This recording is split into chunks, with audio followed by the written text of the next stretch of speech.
Selamat pagi, saudara-saudara yang kekasih dalam Tuhan yang ada di Indonesia. Selamat Sabat, ya.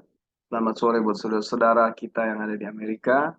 Eh, Terima kasih sudah bergabung dengan kita dan saat ini kita akan melanjutkan eh, Bible study kita, pelajaran Alkitab kita dari buku Kabar Kesukaan. Kita ada di jilid 3, chapter 3, dan kita sudah ada eh, 8 kali pertemuan. Saat ini pertemuan yang ke-9 dan kita ada di subjudul Perjanjian Diteguhkan. Nah, saudara-saudara, sebelum kita eh, lanjutkan, mari kita minta Tuhan bersama-sama dengan kita di dalam doa. Mari satu dalam doa, saudara. Bapa yang bersemayam di dalam tahta kerajaan surga, kami mengucap syukur untuk setiap kemurahan kebaikan yang Tuhan buat bagi kami. Di dalam segala perkara, Engkau pelihara kami.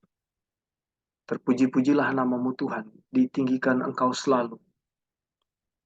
Kami berdoa saat ini. Kami akan mempelajari sabda firman.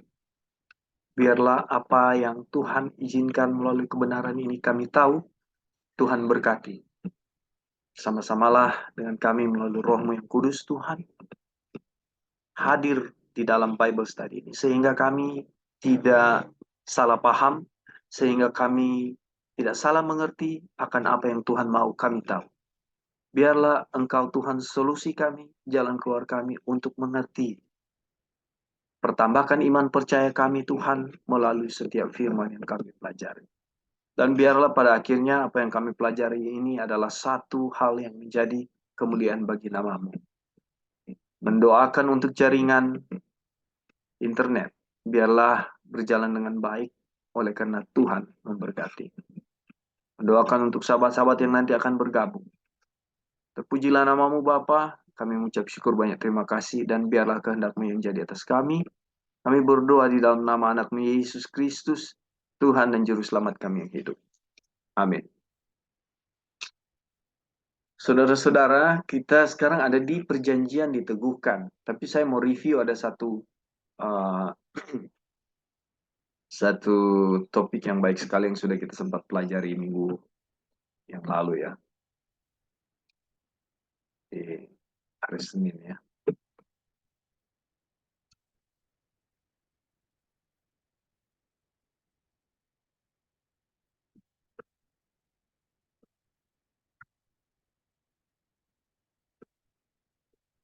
Itu sangat menggugah saya, sangat sangat menggugah saya dan sangat tertegur dengan kutipan itu dan ada beberapa hal yang kita bahas kemarin, tapi ini review yang saya pikir baik sekali untuk disampaikan ya. Sebentar.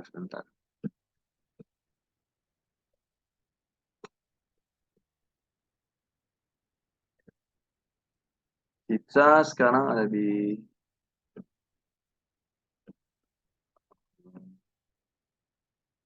kita sudah kemarin bahas pertemuan sebelumnya janji roh, lalu adalah warisan yang dijanjikan.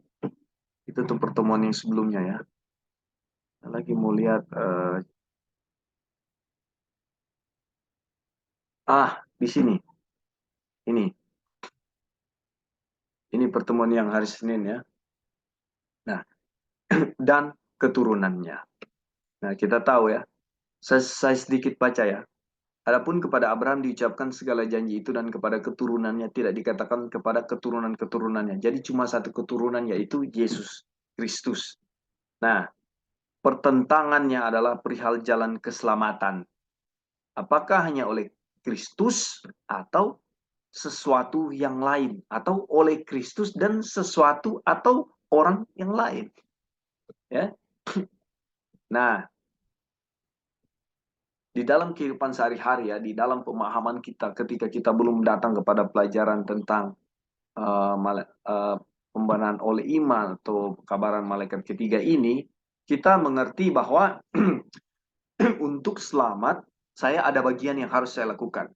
Seperti itu kan. Tapi pada prakteknya, to be honest, saya secara pribadi, ya, dan saya yakin banyak orang juga terlibat dalam dosa yang sama. Seperti ini dosanya.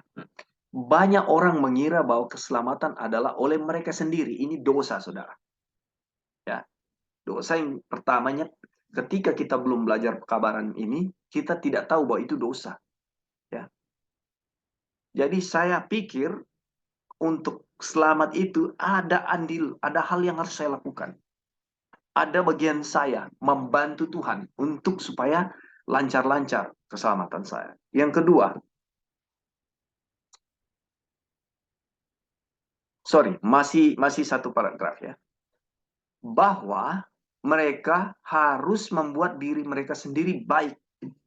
Ya, turut hukumlah, lakukanlah semua yang baik-baik itulah. Apa saja hal-hal tentang kebaikan, lakukan. Ya. Keselamatan adalah melalui saya. Saya harus baik. Gitu. Saya harus baik. Saya harus membuat diri saya baik. Itu dosa. Lalu, yang berikut. Banyak orang lain mengira bahwa Kristus adalah suatu pelengkap yang berharga. Ini dosa juga, saudara. Jadi ya, saya mau selamat, saya buat diri saya juga baik, tapi tanpa Yesus saya tidak bisa.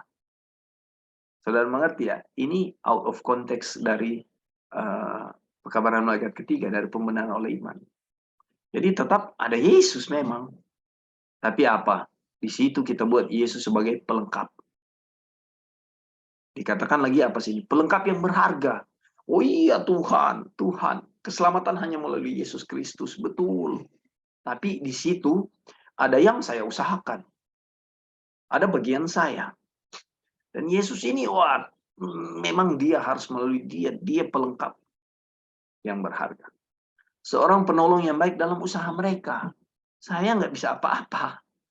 Ya, saya nggak bisa apa-apa tanpa Tuhan Yesus. Jadi ya, ketika Tuhan Yesus kasih pelajaran kepada saya, oh inilah kebenarannya. Ya, saya harus menurut. Saya harus mengikuti apa yang Tuhan Yesus bilang. Harus di sini yang jadi dosa. Kata harus ini. Ya.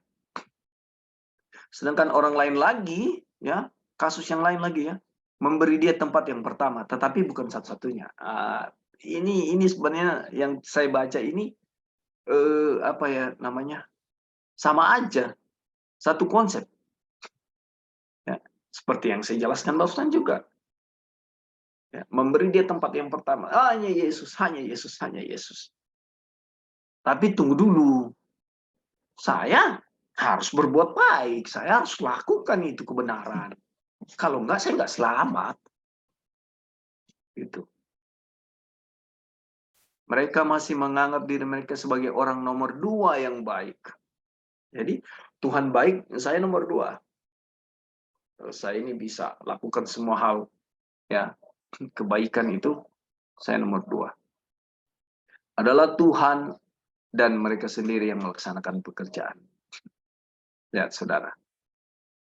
Tetapi ketika kita mengakui diri kita, ya, inilah kesalahan. Wah, saya puji Tuhan jauh sebelum belajar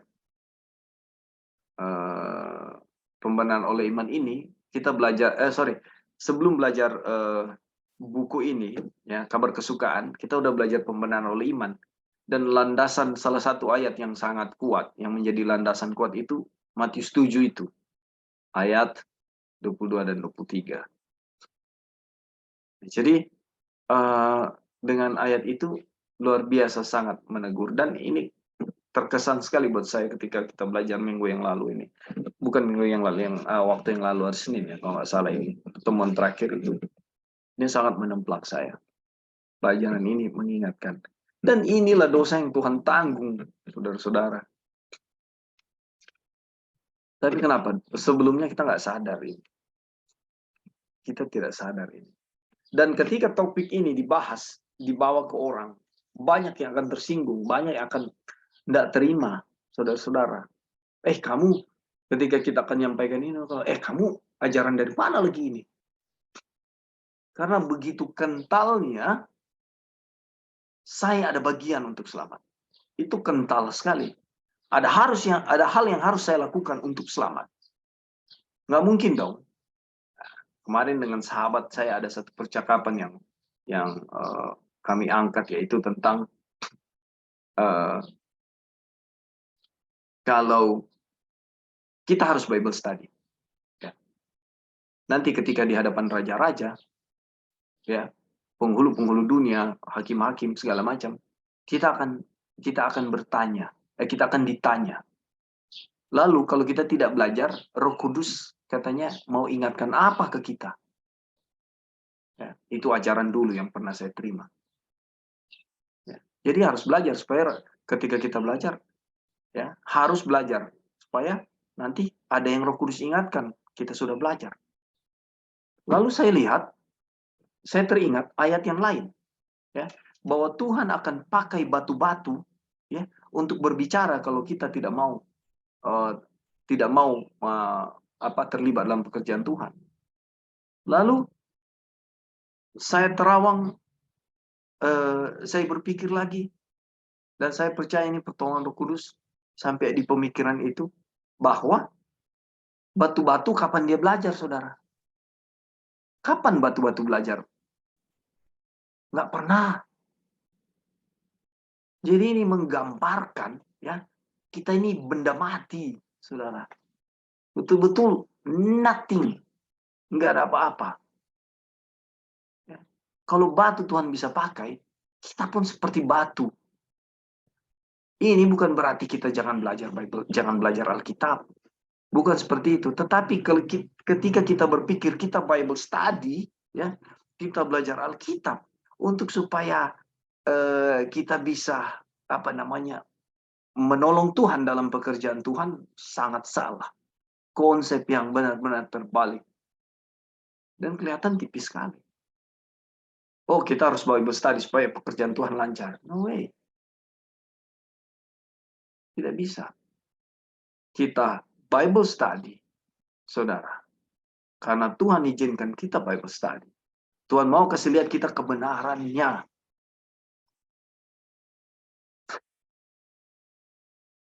Itu yang penting. Dengan kebenarannya, iman kita bertumbuh. Kebenarannya apa? Injil yang asli. Injil yang benar. Injilnya, kebenarannya. Bukan kebenaran kita. Ketika Tuhan mau kita lihat kebenarannya, iman muncul, iman bertumbuh. Sehingga ketergantungan kita hanya kepada Kristus. Pembahasan waktu lalu ketika orang beriman itu apa? Otomatis, ya, otomatis penurutan hukum berjalan.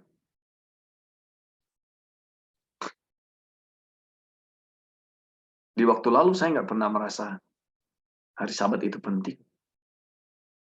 Tapi ketika ada di level, ya, pembenaran oleh iman, 2 jam lagi sudah mau hari Sabat. Ini hari persiapan. Siapa yang kasih pemikiran itu?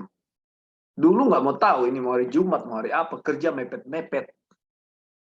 Lakukan satu hal mepet-mepet sampai kalau kita Manado bilang senti-senti sampai jam membuka Sabat. Sudah buka Sabat belum mandi juga, memang nggak ada persiapan apa-apa. Ya. Karena cueknya itu. Tapi ketika Roh Kudus bekerja, iman bertambah, segala sesuatu itu otomatis, ini hari persiapan loh. Iya, 3 jam lagi udah mau buka Sabat. Langsung segala sesuatu dikerjakan. Ini indah sekali, saudara. Bukan saya yang mengusahakan. Aduh, puji Tuhan, saudara-saudara. Baik, itu review yang kita bahas minggu yang lalu.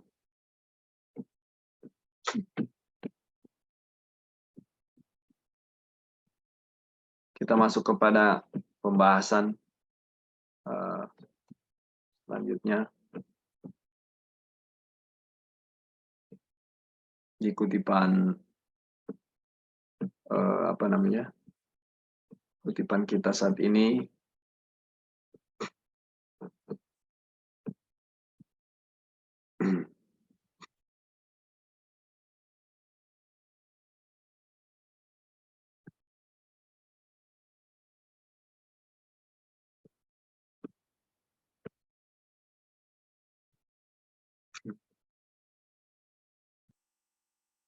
Sebentar ya.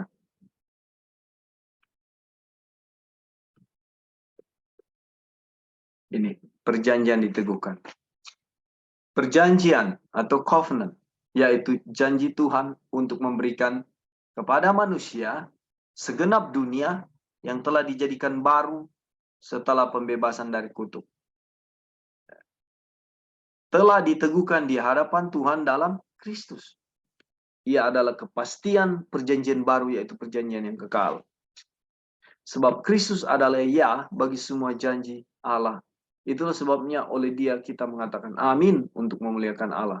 2 Korintus 1 ayat 20. Tadi malam dalam saat kami buka sabat dengan brother di sini, bicara-bicara, kebetulan istrinya baru meninggal 2 minggu, 3 minggu yang lalu, 2 minggu yang lalu ya. Dan dia memberi semangat dirinya sendiri dengan dia bilang bahwa kita lagi pikir-pikir tentang kehidupan setelah kematian. Nanti ketika Tuhan datang, ya, tanah yang dijanjikan, ya, dunia baru, tidak ada duka, tidak ada air mata. Dia sangat berpengharapan sekali, saudara. Nah, ini yang kita bahas. Nah, saya berpikir bahwa kita memiliki kerinduan yang sama. Ya.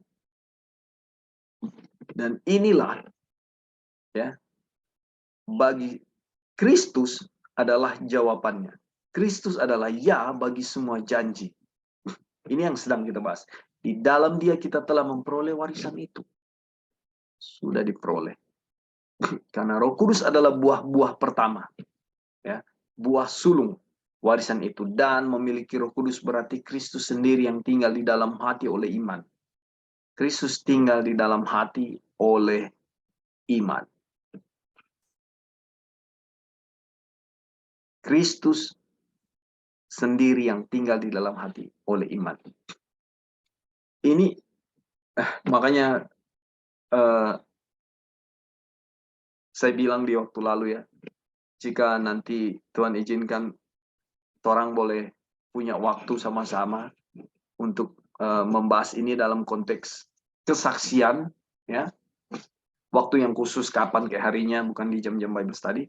Kita bahas tentang ini dan kesaksian-kesaksian yang bisa kita share tentang pelajaran ini. Sedikit yang saya mau bilang, saudara, ya. Benar-benar pelajaran ini sedang berproses. Ya, ini pagi Sabat ini saya mau bilang, saya sangat merasakan bagaimana pelajaran ini sedang berproses dalam diri saya. Ya, Kristus sendiri yang tinggal di dalam hati oleh iman. Ada apa-apa, ya, baik pemikiran, baik rencana, dan segala sesuatu itu sangat terasa, ya, Kristus sendiri yang tinggal di dalam hati oleh iman. Ya. Nah, kita membahas, kita selalu lupa, kita tidak terlalu pinter di dalam angka ya. Saudara-saudara ingat ayat tentang kerjakanlah keselamatanmu dengan takut dan gentar? Saya lupa di mana itu, Joy, masih ingat ayatnya? Kerjakanlah keselamatanmu dengan... Sorry, say again? Filipi 2 ayat 12. Kurang jelasnya. Filipi 2 ayat 12. Sorry, Filipi 2. Filipi 2 ayat 12. Filipi 2 ayat 12. Nah, ada satu percakapan. Ini kita bicara konteks Kristus sendiri yang tinggal di dalam hati oleh iman. Ini pernah saya ulangi. Pernah saya bahas juga. Pernah saya singgung dalam Bible study. Begini, dulunya ya, kita paham bahwa ayat ini, kerjakanlah keselamatanmu dengan takut dan gentar. Jadi hari itu berusaha, jangan ada pelanggaran dosa. Itu kan, ya, pemahamannya begitu. Jangan ada pelanggaran dosa. Jadi kita harus sempurna hari itu, dari pagi sampai mau tidur malam, ya, sampai besoknya juga, ya, tidak ada pelanggaran dosa. Ya. Dan hati-hati sekali jangan sampai berdosa.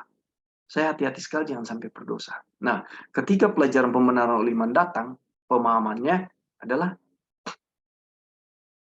takut dan gentar kalau saya, ya, yang melakukan pekerjaan itu. ada pembahasan di sini dengan Sir di sini. Bilang bahwa, oh kita harus baik, kita harus ini, kita harus itu. Waktu itu Sir belum dengar kabaran ini. Puji Tuhan, saya ada di sini dan kita share banyak. Tuhan kasih kesempatan kita belajar tentang buku ini, ya, dan pembenaran oleh iman. Sebelumnya dibilang kita harus ini, kita harus itu, ya. Dan dia bilang tentang hal kebaikan. Contoh di sini ada satu gereja dan ada satu orang, ya, yang melakukan kebaikan, membantu gereja sampai gereja berdiri. Ya, banyak sekali uang yang dia taruh di gereja ini sampai gereja ini berdiri dengan baik. Dan orangnya sangat rendah hati. Dia tidak pernah mengakui bahwa dia yang melakukan itu. Saya bilang, itu contoh di mana roh Tuhan bekerja. Nah, lalu satu sisi percakapan dia bilang begini, saudara. Ya, Tuhan pakai dia, ya, atau Tuhan pakai saya sebagai saluran berkat. Ini ayat ini yang sedang dijelaskan, saudara. Ya, untuk mengaku bahwa saya ini saluran berkat pun jangan, saudara. Jangan sampai ke situ. Inilah ketika kita berpikir bahwa saya ini saluran berkat untuk orang itu, ya. Orang itu saluran berkat untuk gereja. Saudara, untuk berpikir itu pun itulah yang disebut takut dan gentar. Jangan sampai berpikir, walaupun pada kenyataannya kita tahu benar adanya seperti itu. Orang itu Tuhan pakai, ya, atau saya Tuhan pakai jadi saluran berkat. Tapi jangan sampai saya berpikir saya ini saluran berkat Tuhan pakai. Walaupun kenyataannya seperti itu yang terjadi. Saya bantu gereja, ya. Walaupun saya sendiri tidak mau mengakui bahwa itu bukan saya, itu Tuhan, itu Tuhan. Tapi jangan sampai pernah ada berpikir bahwa saya ini saluran berkat. Ini yang dimaksud ayat itu, berpikir pun jangan, don't even think. Inilah yang disebut takut dan gentar. Ya. Kenapa? Kristus sendiri yang tinggal di dalam hati oleh iman. Tuhan memberkati Abraham sambil berkata, oleh keturunanmu semua bangsa di muka bumi akan diberkati. Dan hal ini digenapi di dalam Kristus yang diutus Tuhan untuk memberkati kita dengan memalingkan kita dari segala kejahatan kita. Ya. Hal ini digenapi di dalam Kristus yang diutus Tuhan untuk memberkati saudara dan saya. Dengan apa berkatnya? Memalingkan kita semua dari segala kejahatan kita. Dipindahkan gitu loh. Yang kita dulu fokus kepada diri, dan diri. Sudahlah dosa bersinah, sudahlah dosa bohong, dosa menipu, dosa membunuh, sudahlah. Ini dosa yang mengerjakan keselamatan kita itu loh dengan usaha kita. Ya. Kalau dosa-dosa itu ya orang-orang yang dalam gereja takut akan berbuat itu. Tidak akan buat dosa-dosa begitu. Walaupun masih banyak yang terjadi. Ya. Tapi ini dosa kesombongan rohani ini gitu loh, nggak dianggap dosa. Ya. Lalu merasa diri ini paling benar, tidak dianggap dosa. Ya. Dari hal itulah ya kita diberkati. Supaya apa? Dengan memalingkan kita dari segala kejahatan ini.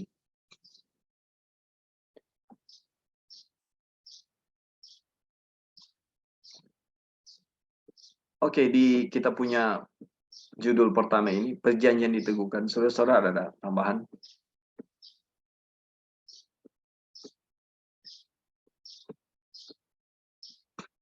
Oke. Kalau belum, kita lanjut. Ya, silakan, brother. Ya, jadi dari bacaan ini kita bisa lihat ya bahwa semua bangsa diberkati oleh karena keturunan yang dijanjikan, yaitu Kristus. Dan berkata memalingkan kita dari kejahatan.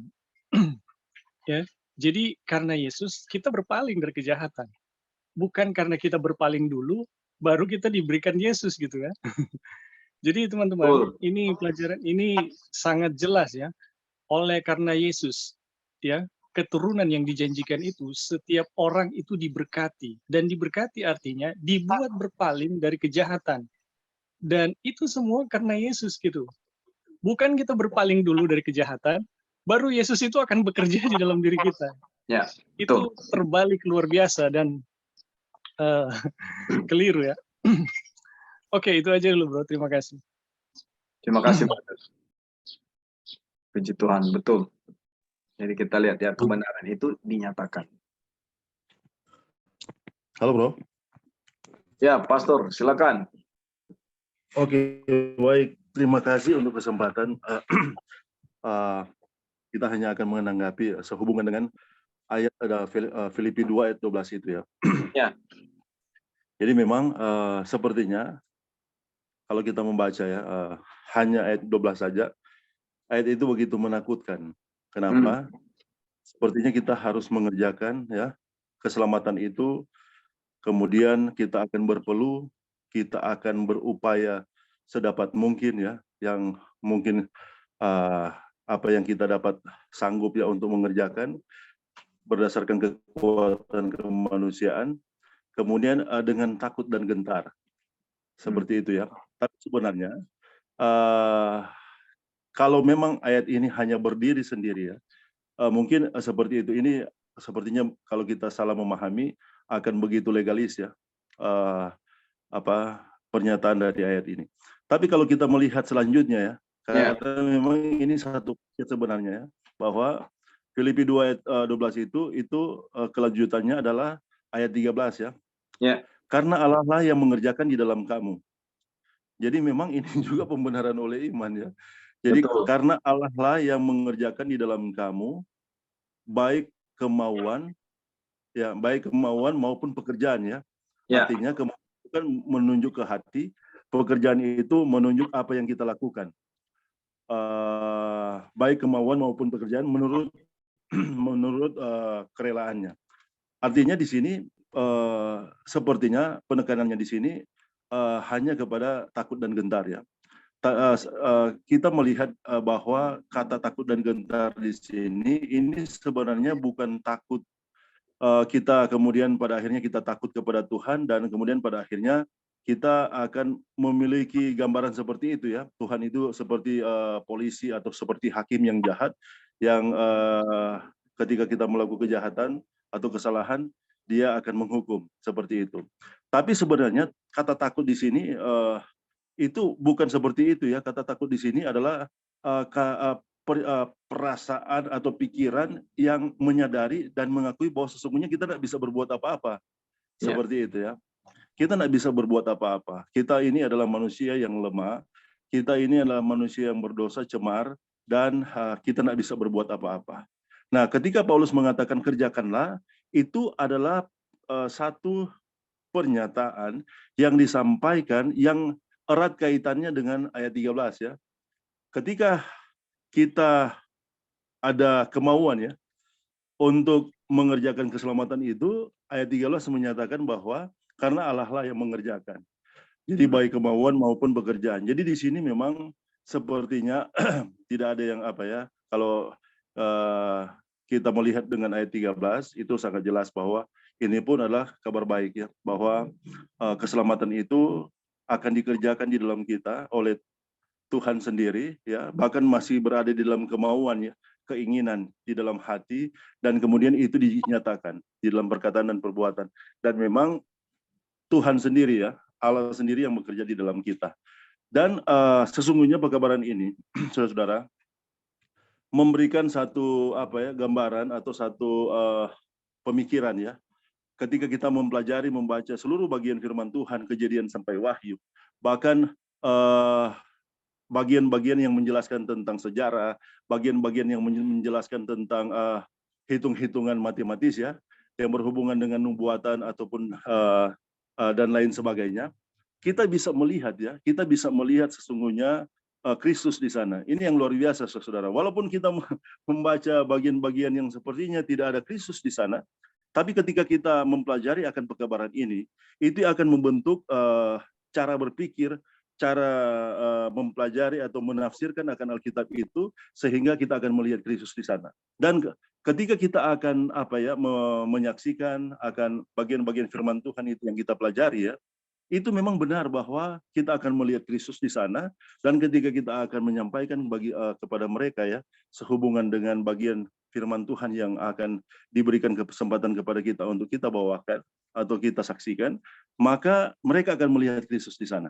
Ini yang luar biasa ya. Jadi pekabaran ini membentuk thought ya, pemikiran yang akan membuat kita ketika kita membuka setiap lembaran firman Tuhan, Kejadian sampai Wahyu, kita akan melihat Yesus di sana. Oke, mungkin itu saja bro yang bisa ditambahkan. Terima kasih. Terima kasih Pastor Erik. Jadi mau menanggapi yang Pastor Erik bilang tadi, yang Pastor Erik jelaskan tentang Filipi 2 ayat 12-13 itu benar. Itu konteks yang benar dalam pemahaman Alkitab dan pemahaman pembenaran oleh iman. Yang saya sampaikan tadi itu konteks yang salah yang kami pelajari di masa yang lalu. Karena ayat yang selanjutnya tidak ditekankan. Itu yang saya sampaikan. Jadi lihat betapa sesatnya ya ketika penggalan-penggalan ayat itu hanya sepenggal-sepenggal yang kita baca, sepenggal-sepenggal yang kita purpose ke orang tanpa melihat yang berikutnya. Tapi itulah di sini ada beberapa saksi-saksi yang masih hidup. Ada Brother Lauri, ada saya, mungkin Brother Ebing juga sempat, ada Sister Joy, Brother Dino. Ketika kami belajar dulu, itu pemahaman yang ditanamkan. Dan inilah yang salah yang saya ungkapkan tadi. Jadi yang Pastor bilang itu benar. Itu konteks yang sesungguhnya, baca ayat 13. Jadi bukan cuma ayat 12 penekanannya. Dulu kita diajarkan ayat 12 penekanannya. Nah inilah yang kita lihat jadi betapa sesatnya ketika kita salah dalam belajar. Terima kasih Pastor Erik atas tambahannya. Puji Tuhan. Ada yang lain sebelum kita ke judul ini? Oke, kita lanjut ya. Diteguhkan dengan sumpah Allah. Sebab ketika Allah memberikan janjinya kepada Abraham, ia bersumpah demi dirinya sendiri. Sebab manusia bersumpah demi orang yang lebih tinggi. Dan sumpah itu menjadi suatu pengokohan baginya yang mengakhiri segala bantahan. Karena itu, untuk lebih meyakinkan mereka yang berhak menerima janji itu akan kepastian putusannya, Tuhan telah mengikat dirinya dengan sumpah, supaya oleh dua kenyataan yang tidak berubah-ubah tentang mana Tuhan tidak mungkin berdusta. Kita yang mencari pelindungan beroleh dorongan yang kuat untuk menjangkau pengharapan yang terletak di depan kita. Ingat ya saudara-saudara, beroleh dorongan yang kuat. Pengharapan itu adalah sauh yang kuat dan aman, jangkar. Saya kalau berlayar, ketika kita harus berlabuh di suatu tempat, itu kapten, dia harus pastikan jangkar itu melekat di dasar. Melekat artinya tidak bergeser. Ya, jadi dia waktu dia lego jangkar itu, dia mesin kapal belum akan dimatikan sampai 1 jam. Ya, karena waktu lego dia akan mengamat-amati radar, dia akan mengamat-amati peta, dia akan mengamat-amati kepulauan di sekeliling, dia mengamati air, dia akan cek kecepatan angin, kecepatan arus, dan lihat apakah kapal ini sudah lego jangkar masih bergerak atau tidak.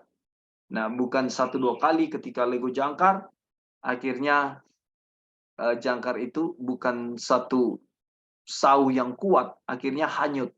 Kapal hanyut, kapal sudah tidak ada di posisi itu. Kalau di radar, ada satu lingkaran yang menentukan posisi pulau di sebelah kiri atau pulau sebelah kanan. dan titik jangkar kita ada di situ. Jadi ketika bergeser, ya, ketika jangkar bergeser terlihat sekali di radar itu. Nah, itu yang mau dipastikan. Tapi kita bicara firman Tuhan, ya, pengharapan kita, ya, adalah sau yang kuat dan aman bagi jiwa kita. Pengharapan itu, ya, dunia baru, iman, Kristus, yang telah dilabuhkan sampai ke belakang tabir, di mana Yesus telah masuk sebagai perintis bagi kita ketika ia menurut peraturan Melkisedek menjadi imam besar sampai selama-lamanya. Banyak ketakutan di dalam menjalani kehidupan kita setiap hari. Tapi kita lupa bahwa kita memiliki iman yang lebih besar dari setiap permasalahan dan problema yang kita hadapi. Lebih besar dari setiap ketakutan kita. Ya. Inilah yang disebut pengharapan itu adalah sauh yang kuat dan aman bagi jiwa kita. Yesus Kristus.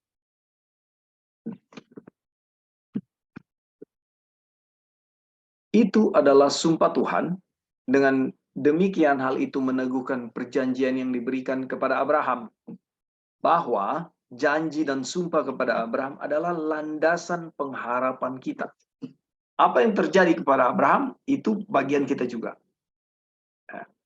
Penghiburan kita yang kuat, yang pasti dan teguh. Karena sumpah itu menyatakan Kristus sebagai perjanjian, kepastian, dan dia yang senantiasa hidup. Brother Eric, kalau dia memberikan komentar, dia selalu bilang jaminan kepastian. Ya, itu bahasa apa ya buat saya? Itu kalimat pamungkas. Ya. Kalimat pamungkas. Kenapa? Jaminan kepastian. Bahasa ini sangat menolong, memberikan kekuatan. Ya, jaminan kepastian. Nah, menyatakan Kristus sebagai perjanjian, kepastian, dan dia yang senantiasa hidup. Ia menopang segala sesuatu dengan firman kuasanya. Firman kekuasaannya. Segala sesuatu ada di dalam dia. Segala sesuatu. Kalau saudara pikir sudah segala sesuatu itu apa? Ya, segala sesuatu deh pokoknya. Itu sebabnya ketika Tuhan mengemukakan dirinya sendiri dengan sumpah yang menjadi penghiburan dan pengharapan kita dalam mencari kelepasan dari dosa, ya, ia menjanjikan keberadaannya sendiri serta keberadaan segenap alam semesta demi keselamatan kita. Sesungguhnya suatu landasan yang teguh bagi pengharapan kita diletakkan di dalam firman-Nya yang sempurna. Apa pengharapan kita, saudara? Firman Tuhan. Firman-Mu adalah pelita bagi kakiku, terang bagi jalanku. Ya. Yang menjadi penghiburan dan pengharapan kita dalam mencari kelepasan dari dosa. Kalau saya boleh tanya, apakah kelepasan dari dosa ini menjadi satu kerinduan kita, saudara? Apakah itu menjadi satu kerinduan Anda? Lepas dari dosa? Atau masih senang-senang aja dengan dosa? Atau masih terbabit dengan dosa? Atau masih nggak senang dengan dosa? Atau ada yang sudah di titik lelah. Tuhan, saya sudah capek ini berdosa terus. Tuhan, saya nggak sanggup. Ya. Pengharapan kita diletakkan dalam firman-Nya yang sempurna. Any doubt, saudara-saudara? Any question? Comment? Silakan.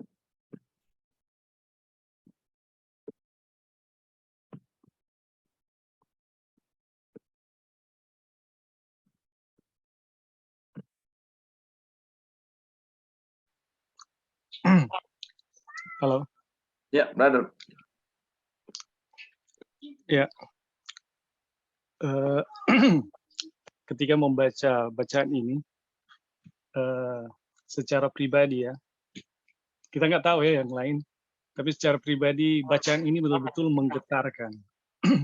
Ya, brother, betul sekali. Kenapa menggetarkan? Karena seperti tadi ya yang dikatakan, kita diberi jaminan, satu kepastian yang luar biasa di sini. Kalau kita misalnya ya, diiming-imingi gitu, dijanjikan oleh seseorang yang berkuasa di dunia ini, oh saya akan beri misalnya uang yang jumlahnya sekian, ya, Senang atau sekali. rumah, kita senang dan kita bisa pastikan gitu. Misalnya ketemu Jokowi dan Jokowi bilang, oh saya akan beri kamu lahan ini atau rumah ini, kita bisa pegang itu sebagai satu kepastian gitu. Dan sebagai manusia ya, sebagai manusia kita udah bisa melihat bahwa oh kita akan dapat gitu. Nah teman-teman, ini yang memberi kita satu kepastian ya mengenai hidup yang kekal. Ini Tuhan sendiri, Tuhan sendiri gitu. Dia berjanji, dia akan berikan. Kemudian untuk memastikan bahwa kita akan mendapatkan, dia bersumpah demi dirinya. Ya, ini luar biasa loh. Dia bersumpah demi dirinya bahwa apa yang dia janjikan, dia pasti akan memberikannya gitu. Dan kita yang menerima perjanjian itu, kita pasti akan menerimanya. Aduh, ini luar biasa. Ini terus terang dengan ketika merenungkan tulisan-tulisan ini atau bagian ini kita rasanya bergetarnya luar biasa gitu. Di mana Tuhan berjanji dan mempertaruhkan dirinya untuk memastikan bahwa apa yang dia janjikan pasti jadi gitu. Kalau dia tidak jadi, kalau perjanjian itu tidak jadi, dia yang hancur.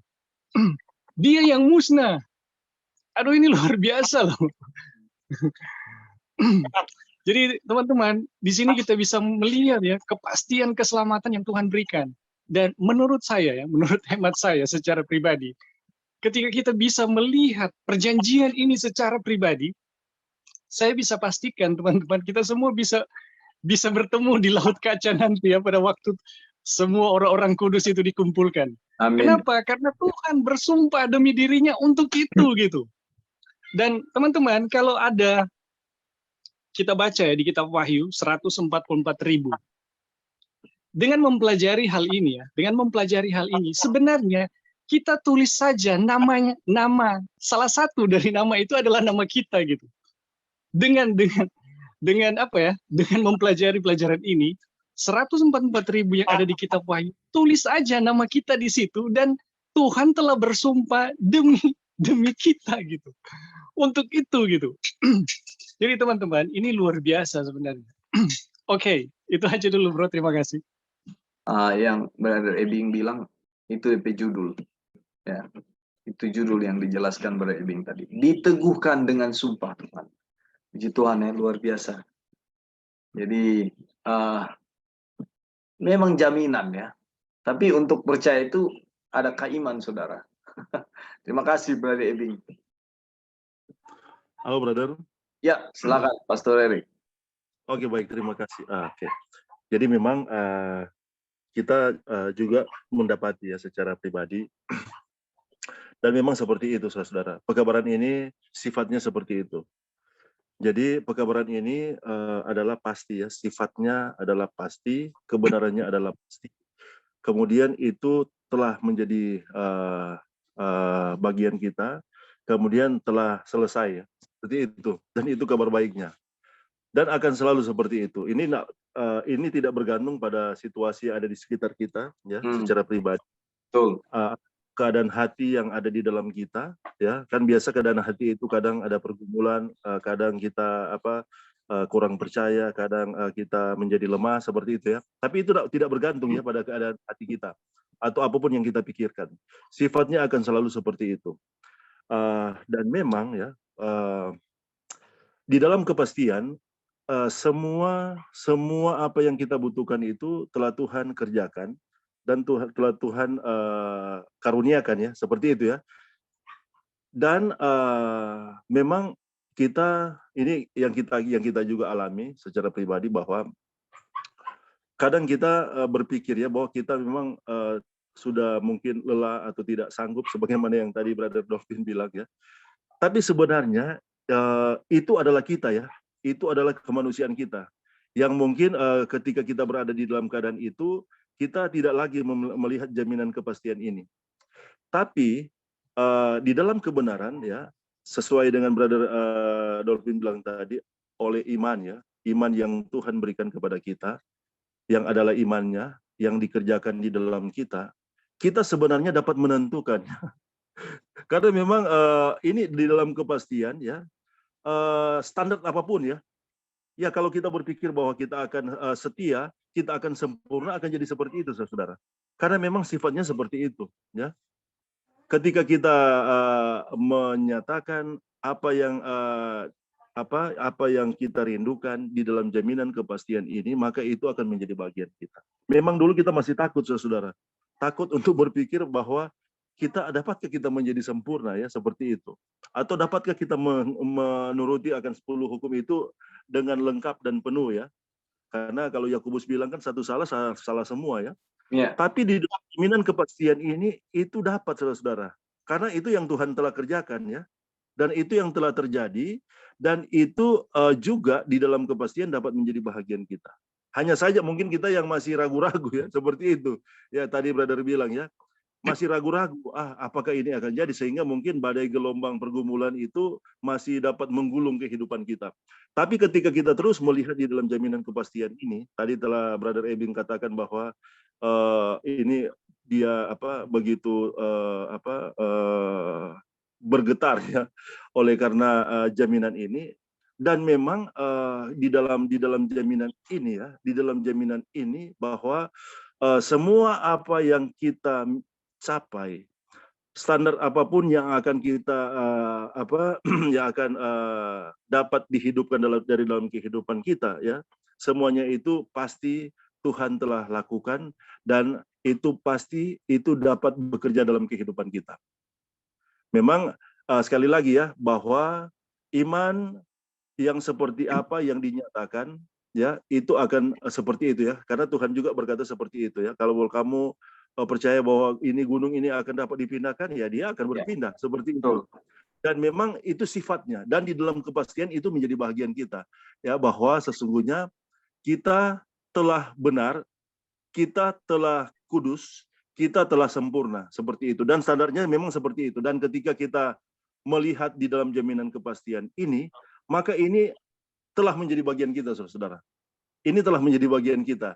Dan pergumulan tentang bagaimana sesungguhnya kita dapat menurut ya ke 10 perintah itu, kita dapat hidup dalam kekudusan, itu selesai, saudara. Itu selesai. Dan biarlah kita akan terus ya melihat jaminan kepastian ini, terus memandang akan jaminan kepastian ini bahwa Tuhan mengikat janjinya dengan sumpah, dan itu telah dilakukan, bukan hanya dia berkata ya, itu telah dilakukan melalui kehidupannya dan pengorbanannya di kayu salib ya.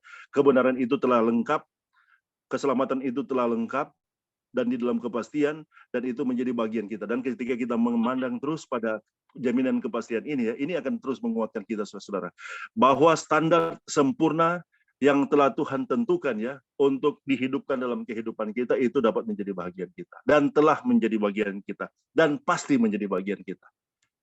Oke, mungkin itu bro yang bisa ditambahkan. Terima kasih. Terima kasih Pastor Erik. Jadi betul sekali, saudara. Ini masalahnya iman, men. Kalau kita beriman mau bikin apa saja bisa, ya. Kenapa? Konteks iman ini di dalam Tuhan, di dalam Kristus. Jadi ketika saya beriman, saya akan jadi berhenti berdosa, saya akan jadi orang yang meninggalkan pelanggaran-pelanggaran saya di masa lalu. Itu akan jadi. Ya. Kenapa? Oke, ada tambahan?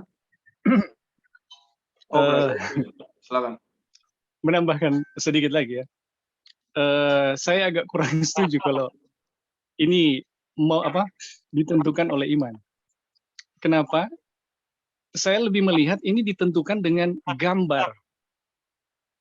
Dengan gambar apa yang kita pegang mengenai Tuhan. Jadi dalam perjanjian dan sumpah Tuhan ini, kita melihat satu gambar yang sangat pasti mengenai keselamatan.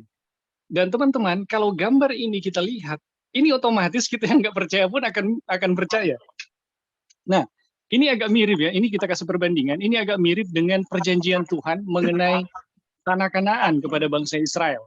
Tuhan katakan ya kepada bangsa Israel, setiap tanah yang kamu pijak itu adalah milik kamu. Dan Tuhan memastikan seperti itu. Dan teman-teman, ketika bangsa Israel masuk ke tanah Kanaan, ya, memang seperti itu yang terjadi. Nah, yang gagal adalah yang memiliki gambar yang keliru mengenai itu. Yang percaya ada. Kita tahu ya, ini cerita 12 pengintai. Jadi 10 pengintai membuat gambar yang keliru ya, yang keliru mengenai perjanjian Tuhan. Dan 2 pengintai yang benar.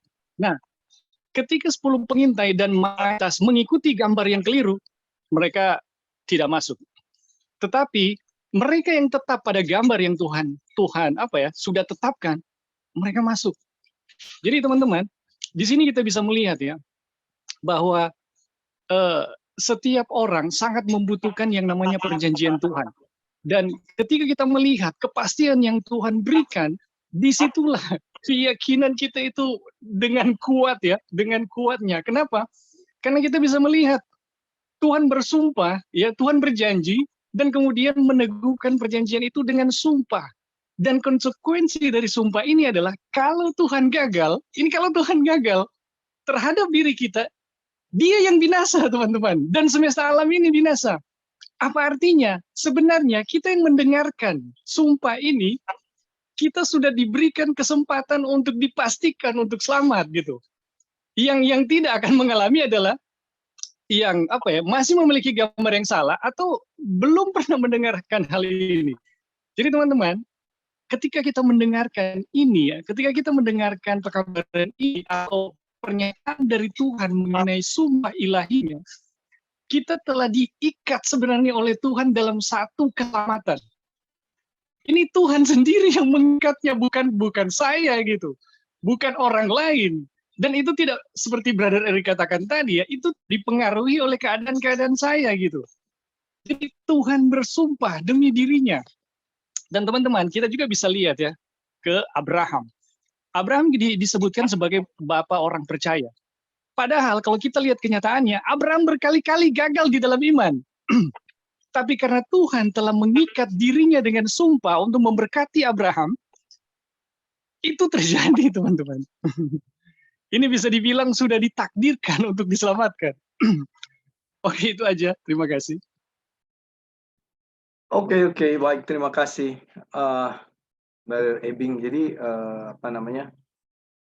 saya lagi mau cari mengerti apa maksudnya gambar sini.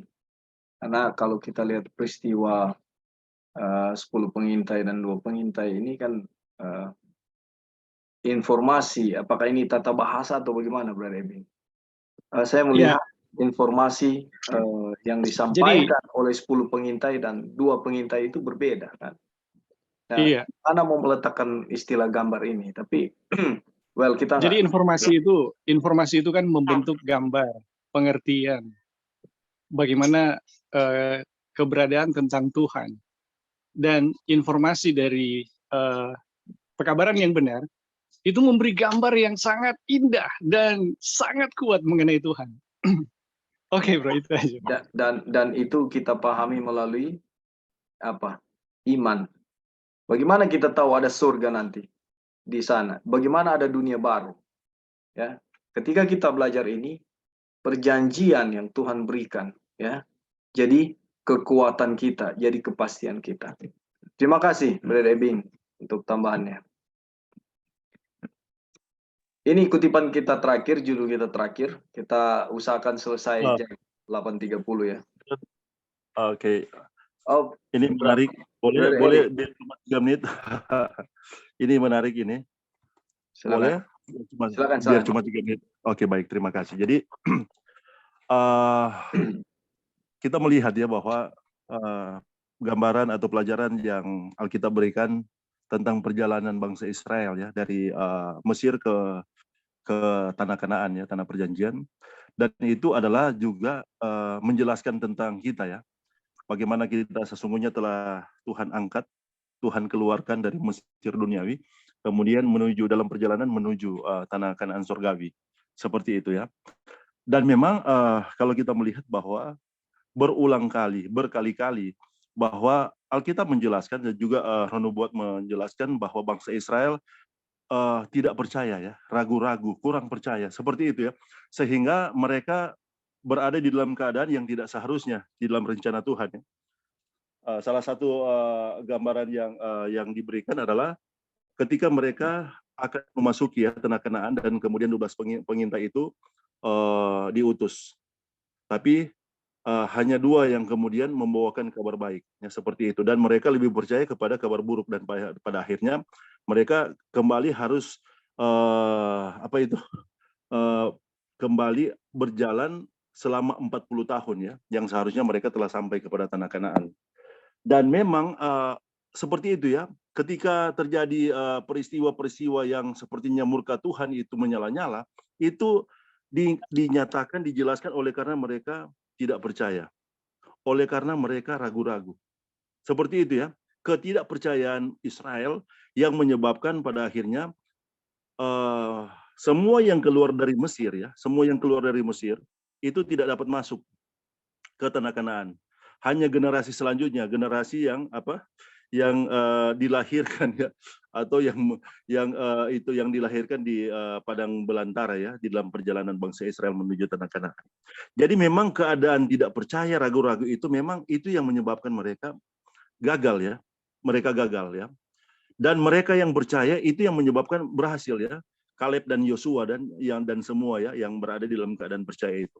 Nah, apa yang menyebabkan mereka ragu-ragu, apa yang menyebabkan mereka tidak percaya, itu sesungguhnya itu adalah gambaran yang mereka miliki tentang siapa Tuhan yang mereka sembah itu sebelum mereka keluar dari Mesir atau ketika mereka berada di Mesir ya. Nyonya White mengatakan bahwa ada 1.001 macam atau 10.001 macam penyembahan berhala ya, yang telah menguasai akan benak mereka, otak mereka. Kemudian ini yang menyebabkan mereka ragu-ragu. Ini yang menyebabkan mereka tidak percaya. Karena berhala itu selalu menuntun, memimpin mereka kepada gambaran-gambaran yang keliru. Kemudian baik mereka melihat siapa Tuhan dan juga melihat diri mereka ya sebagai umat Tuhan. Dan ini yang menyebabkan mereka berada di dalam masalah. Dan masalah itu yang menyebabkan mereka terhalang untuk memasuki tanah Kanaan. Jadi memang kita bersyukur bahwa sesungguhnya kita berada di dalam tuntunan Tuhan untuk memiliki gambaran yang jelas, gambaran yang benar tentang siapa Tuhan yang sebenarnya. Dan itu adalah prinsip keselamatan ya. Kenapa? Kita melihat Tuhan dan kita percaya, salah satunya adalah kita melihat bagaimana Tuhan berjanji dan mengikatkan dirinya kepada janji itu dengan sumpah. Itu adalah bagian bagaimana kita mengenal Tuhan. Dan ini adalah bagian bagaimana iman itu bertumbuh atau iman itu dia muncul ya. Dan memang pekabaran ini adalah pekabaran yang akan memunculkan iman, saudara-saudara. Dan akan terus seperti itu. Di mana sebenarnya di dalam keadaan tidak harus ada iman, seharusnya tidak ada iman, tapi lewat pekabaran ini, dan ketika pekabaran ini memberikan gambaran yang benar tentang siapa Tuhan yang kita sembah, siapa Allah yang kita sembah, ya, itu akan memunculkan iman. Dan ini tidak akan bisa ditahan, saudara-saudara. Seperti itu ya, kita tidak akan bisa menahan ketika iman itu akan muncul. Ketika gambaran ini terus-menerus kita terima dan kita memiliki gambaran yang benar tentang Tuhan, siapa Tuhan yang sebenarnya, siapa Allah yang sebenarnya, siapa Bapa yang sebenarnya di dalam Kristus, ini adalah satu kekuatan yang akan terus-menerus bekerja dalam kita dan di sanalah iman itu akan muncul. Dan demikian seperti itu ya, sifatnya seperti itu. Iman Kristus itu akan muncul dan bekerja di dalam gambaran yang benar tentang siapa Tuhan, siapa Allah yang kita sembah. Dan ini adalah bagian dari bagaimana pekabaran ini telah diberikan oleh Tuhan ya lewat terang pekabaran malaikat yang ketiga ini yang memberikan gambaran yang benar tentang siapa Tuhan yang kita sembah, dan inilah yang akan terus berkuasa. Ini kita mengatakan kuasa ya, bukan lagi dia, ini kuasa yang akan terus memunculkan iman. Dan ketika kita pun sungguh pun kita tidak mau percaya, ketika kita dalam keadaan di mana kita tidak mau percaya, tapi ketika kita melihat gambaran ini, maka iman itu akan muncul. Dan selalu akan seperti itu ya. Dan kita akan terus dikuatkan di dalam terang ini, dan terang inilah yang akan menyanggupkan kita ya untuk pada akhirnya dimanifestasikan ya untuk setiap kebenaran yang Tuhan kehendaki dihasilkan dari dalam kehidupan kita. Apapun itu ya, itu akan dihasilkan dari dalam kehidupan kita. Oke, terima kasih brother. Mungkin itu yang bisa ditambahkan bagian ini. Terima kasih kesempatan. Oke, terima kasih Pastor Erik untuk tambahannya. Oke, kita lanjut ke kutipan berikut ya. Ini judul terakhir ya untuk pertemuan ini.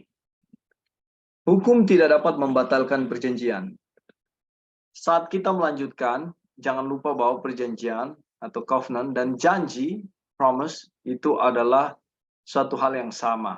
Dan hal itu memberikan tanah, bahkan segenap bumi yang dijadikannya baru kepada Abraham dan keturunannya.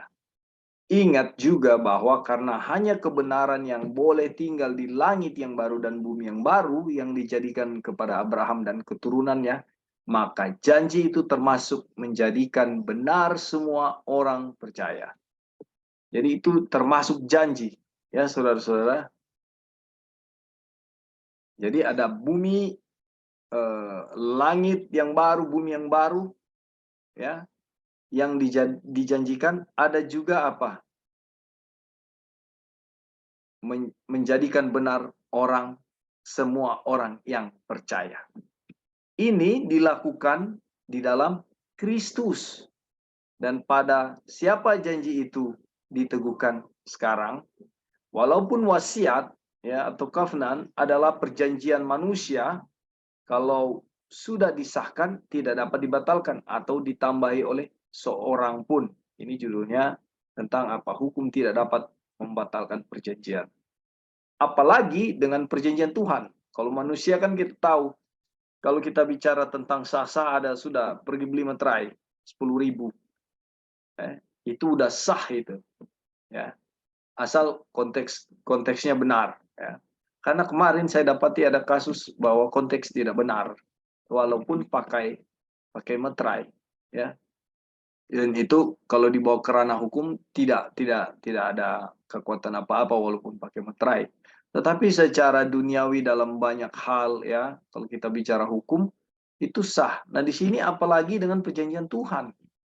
Jadi karena kesempurnaan dan kebenaran yang kekal diteguhkan dengan perjanjian yang diadakan dengan Abraham yang juga disahkan dalam Kristus dengan sumpah Tuhan, tidaklah mungkin hukum Taurat yang diucapkan 430 tahun kemudian dapat mengemukakan satu cara yang baru. Nah, warisan itu diberikan kepada Abraham dengan janji, tetapi jika setelah 430 tahun warisan itu harus diperoleh dengan cara yang lain, maka janji itu tidak ada artinya dan perjanjian itu menjadi batal. Jadi jelas ya, perjanjiannya itu yang sudah diberikan dan bisa dicapai, bisa diterima hanya melalui iman. Nah, jadi kalau ada cara yang lain katanya, berarti batal dong. Ya. Kalau harus melalui sunat, berarti batal dong. Kalau harus melalui salvation by work, melalui pekerjaan kita untuk diselamatkan, batal berarti perjanjiannya. Tetapi hal tersebut berarti keruntuhan pemerintahan Tuhan. Ini yang tadi Brother Ebin jelaskan. Hancur. Ya. Dan berakhirnya keberadaan Tuhan. Karena ia telah bersumpah demi keberadaannya sendiri untuk memberikan kepada Abraham dan keturunannya warisan dan kebenaran yang diperlukan itu. Dia bersumpah demi dirinya. Dia bersumpah demi keberadaannya. Berarti kalau kita melakukan keselamatan kita melalui sunat, atau kita diselamatkan dengan pemahaman kita bahwa harus ada yang kita lakukan, ya ada bagian kita. Ini, jika itu terjadi, dan itu benar adanya, Tuhan musnah. Ya. Tuhan tidak ada lagi, hancur. Nggak tahu kemana Tuhan. Karena ada kita yang mengusahakan keselamatan kita, dengan itu kita bisa selamat kok, dengan pekerjaan kita. Ya. Jadi bukan main-main ini Tuhan ini bersumpah demi keberadaannya. Tadi sudah ditekankan Brother Ebing. Abraham dan keturunannya, ya, karena ia telah bersumpah demi keberadaannya sendiri untuk memberikan kepada Abraham dan keturunannya warisan dan kebenaran yang diperlukan untuk itu. Sebab bukan karena hukum Taurat telah diberikan janji kepada Abraham ya, dan keturunannya bahwa ia akan memiliki dunia, tetapi karena kebenaran berdasarkan iman. Penekanannya lagi. Janji itu sempurna dan lengkap pada zaman Abraham. Sebagaimana itu senantiasa demikian dan akan tetap demikian. Tuhan tidak berubah dari dulu, sekarang, sampai selama-lamanya. Tidak ada tambahan atau perubahan yang dapat dibuat dalam jaminan-jaminan atau syarat-syaratnya setelah Tuhan bersumpah kepada Abraham. Tidak bergeser sedikit pun tuh, saudara-saudara. Ya, tidak ada perubahan sampai hari ini dan sampai selama-lamanya. Tidak ada yang dapat disingkirkan dari apa yang telah ada, dan tidak satu perkara pun yang akan dituntut dari seorang lebih dari yang dituntut pada Abraham. Apa yang dituntut kepada Abraham? Apa yang diteladankan Abraham? Apa yang dilakukan Abraham? Keselamatan hanya melalui iman, bukan melalui sunat, bukan melalui perbuatan kita. Keselamatan hanya melalui iman, hanya oleh iman. Oke, kita ada 3-4 menit. Silakan ada tambahan di judul terakhir kita dalam pertemuan ini. Halo bro. Ya, silakan Pastor. Oke, baik, terima kasih. Ya, jadi memang ini sangat menarik ya. Dan memang di dalam kitab Galatia, khususnya Galatia pasal 3 ini menjelaskan tentang kedudukan dari hukum Taurat itu, kedudukannya yang tepat ya, yang benar seperti apa. Jadi hukum Taurat ini yang menunjuk kepada 10 hukum tidak pernah diberikan oleh Tuhan untuk menjadi jalan keselamatan. Seperti itu ya. Dan akan selalu seperti itu. Dan memang cara kerja keselamatan tidak akan seperti itu. Karena memang cara kerja keselamatan itu adalah Tuhan sendiri yang menyelamatkan. Melalui apa yang Yesus buat, kehidupan, kematian, kebangkitannya, dan pekerjaan pengantaraannya. Dan itu telah memberikan jaminan kepastian. Dan kita terima oleh iman. Bahkan iman itu pun adalah iman yang kita terima di dalam Kristus ya. Iman Kristus sendiri. Jadi memang tidak ada setitik pun bagian kita atau usaha kita yang akan menyebabkan keselamatan itu menjadi bagian kita. Tapi kembali ke hukum ya, hukum Taurat ya. Memang ini kalau kita melihat di dalam bahasa yang digunakan oleh Paulus, kata yang digunakan oleh Paulus, hukum Taurat itu seperti pedagogis ya, schoolmaster ya, seperti seorang yang menuntun, seperti seorang yang membimbing, atau seperti seorang yang mengajar, seperti itu ya.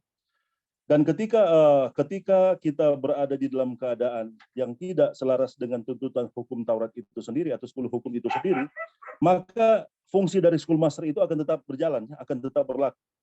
Dan ketika kita berada di dalam keadaan itu adalah keadaan yang paling tidak mengenakan setelah kita mengenal Kristus ya, atau setelah kita mengenal akan pekabaran ini.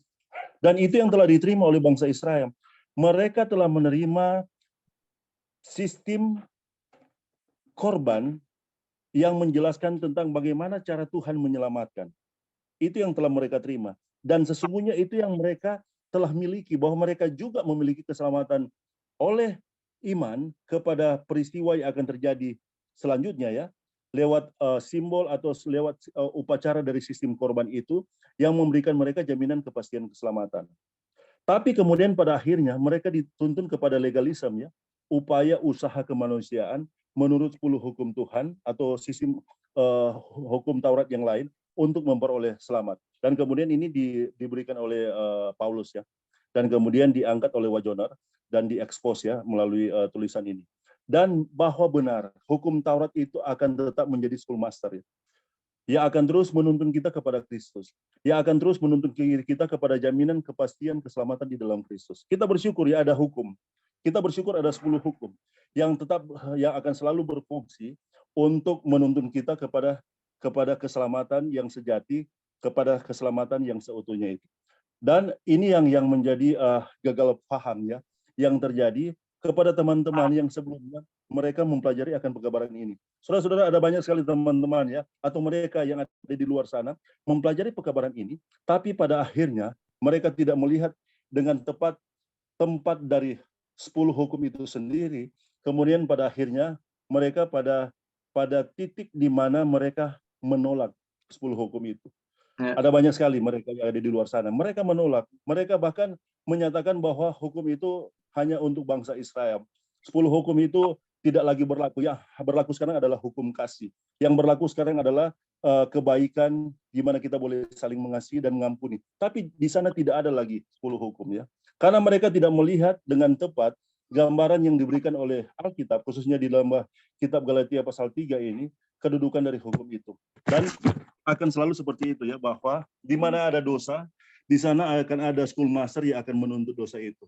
Dan di sana akan ada schoolmaster ya, 10 hukum itu yang akan terus menuntun kita kepada Kristus.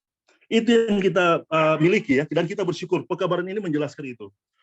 Di saat bersamaan ya, ketika 10 hukum itu menuntut kita untuk binasa oleh karena dosa, tapi kabar baiknya di saat bersamaan dia menuntun kita kepada Kristus ya. Dan kita bersyukur ya, gambaran yang jelas, gambaran yang benar, gambaran yang pasti tentang keselamatan telah kita terima melalui pekabaran malaikat yang ketiga ini. Dan kita bersyukur ya bahwa lewat pekabaran malaikat yang ketiga ini, hukum ditempatkan pada posisinya yang sebenarnya, dan dia akan selalu bersifat ya, dia akan selalu berlaku seperti itu, akan terus menuntut dosa di mana ada dosa, tapi di saat bersamaan dia akan terus menuntun ya kita kepada Kristus untuk menerima jaminan kepastian keselamatan itu.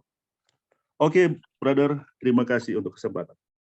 Baik, terima kasih Pastor Erik untuk tambahan. Dan benar sekali, jadi saudara-saudara lihat apa yang sudah kita pelajari, penekanan iman, dan iman. Dan kita lihat, biarlah dengan pertolongan Tuhan lebih di pertemuan berikut kita akan lihat lagi lebih jauh apa lagi penekanan yang penting yang perlu kita ketahui, dan hal ini diulang-ulang. Jadi betapa pentingnya semua ini untuk bagaimana kita melihat agar keselarasan dengan Tuhan itu boleh berjalan dengan pertolongan Tuhan. Saudara-saudara, terima kasih untuk partisipasinya. Terima kasih sudah bersama-sama dengan kita. Bible study kita selesai sampai di sini. Biarlah nama Tuhan dimuliakan. Saya bawa dalam nama Tuhan kita Yesus Kristus.